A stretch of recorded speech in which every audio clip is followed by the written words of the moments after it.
Simple ನಾನು ತರಿಸೋದ್ರಲ್ಲಿ ಬಂದು Assam silk ನೋಡಿ ಫ್ರೆಂಡ್ಸ್ ಸಾಕಾಗಿದೆ 2090 ರುಪೀಸ್ ಆಗಿರುತ್ತೆ. ಸೊ ಈಗ ನಾನು ಶೋ ಮಾಡ್ತಾ ಇರೋದು ಅಸ್ಸಾಂ ಸಿಲ್ಕು. ಸೊ ಇದು ಏನಪ್ಪ ಯಾಕೆ ಇಷ್ಟು ರೇಟ್ ಅಂತ ಖಂಡಿತವಾಗ್ಲೂ ನೀವು ಯೋಚನೆ ಮಾಡ್ತೀರಾ. ಈ ಒಂದು ಸ್ಯಾರಿ ಉಟ್ಕೊಂಡ್ರೆ ನಮಗೆ ಸಿಗುವಂಥ ಕಂಫರ್ಟಬಲ್ ಸಪ್ರೇಟ್ ಸೂಪರ್ ಆಗಿರುತ್ತೆ. ಹಾಗೆ ಇದೆಲ್ಲ ಕೈ ಮಗ್ಗದ ಸ್ಯಾರಿ 2090.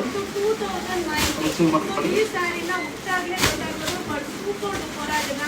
ಹಾಗೆ ಇದೆಲ್ಲ ಯಾವುದು ಕ್ವಾಂಟಿಟಿ ಇಲ್ಲಪ್ಪ. ಸೊ ಇದೆಲ್ಲ ಒಂದೊಂದೇ ಸಿಕ್ತು ಬಟ್ ವೆರೈಟೀಸ್ ಆಫ್ ಡಿಸೈನ್ಸ್. ನೀವು ಈಗ ಸಂಡೇ ಮಂಡೇ ಟ್ಯೂಸ್ಡೇ ವಿಸಿಟ್ ಮಾಡಿದ್ರೆ ಈ ಒಂದು ಕಲೆಕ್ಷನ್ಸ್ನ ನೀವು ಬೈ ಮಾಡ್ಬೋದು. ಸೊ ಸಕ್ಕತ್ತಾಗಿದೆ. ಆಲ್ ಓವರ್ ಸ್ಯಾರಿ ಸರಿ ವೀವಿಂಗ್ ಬರುತ್ತೆ. ಸೊ ಮಟೀರಿಯಲ್ ಅಂತೂ ಸೂಪರ್. ಸೊ ನನಗೆ ತುಂಬ ಇಷ್ಟವಾದ ಫ್ಯಾಬ್ರಿಕ್ ಅಸ್ಸಾಂ ಸಿಲ್ಕು. ಸೊ ಅಷ್ಟೇ ಕಂಫರ್ಟಬಲ್ ಆಗಿರುತ್ತೆ. ರೇಟ್ ಜಾಸ್ತಿ ಅನ್ನಿಸ್ಬೋದು ಬಟ್ ಕ್ವಾಲಿಟಿ ಮೇಲೆ ಪ್ರೈಸ್ ಇರುತ್ತೆ. ಸೊ ನೀವು ಕೇಳ್ತಾ ಇದ್ದೀರ ಮ್ಯಾಮ್ ಸಿಂಪಲ್ ಆಗಿರಬೇಕು ಆದರೆ ರೇಟ್ ಜಾಸ್ತಿ ಇರಬೇಕು ಅಂತ. ಅದೇ ಥರನೇ ಇದು 2090 ಈ ವಾರ